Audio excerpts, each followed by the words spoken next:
Yo, it's your boy Dctree, and this is Dctree-Nation, the channel on YouTube that covers hoops and heroes. And today we're talking heroes. We're talking the Wolverine. Oh, yeah. Because if you're a fan of the channel, you know I've been rocking with Wolverine since the 90s.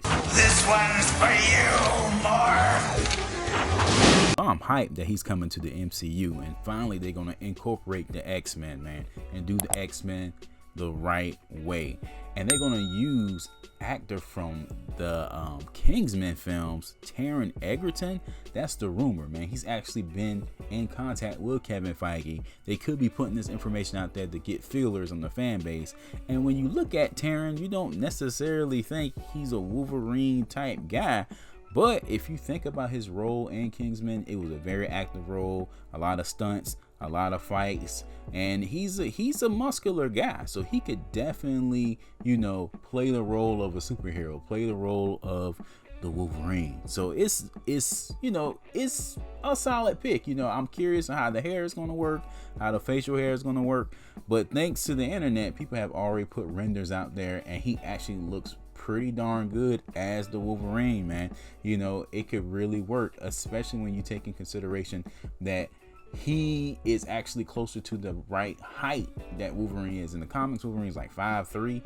This guy looks like he might be like 5'8" or whatnot. But remember, Hugh Jackman was 6'2", so he was definitely a departure from the comics. Not saying that was a big deal, but this can actually work out to give you a more comic book accurate Wolverine. Also, another thing they have in their favor is he may not, let's say he doesn't look in the face like Wolverine to some people, you know, he's probably this rendition of Wolverine probably is going to have the mask. If you look at the MCU, they're going back to traditional suits and outfits. Think about Scarlet Witch, think about Sam Wilson, Captain America. So he's probably gonna have the mask, and those renders out on the internet as well, man. It's a lot of talented people on the internet with a lot of creative minds. They make my job a lot easier, bro. Seriously. So, you know, this could very well work for the MCU and actually, you know, please fans. At the end of the day, man, Kevin Feige and Marvel are so secretive that I'm surprised that we even know about this meeting. So one or two things is going on.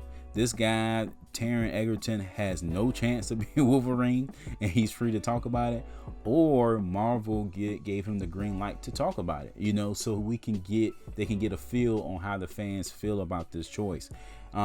So far so good, man. I'm almost convinced about this, man. He has the height, he has the strength, he has the look once you give him the facial hair, and I'm sure they'll come up with something with his hair. The renders look good.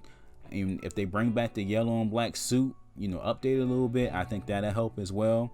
So, you know, go for it, man. The good thing about it, man, you can bring in Wolverine slowly. You don't have to have a full-blown X-Men movie. You can bring him in as a cameo, or you can have a Disney Plus show. So Marvel has so many ways they can bring the character to life, and that's a good thing.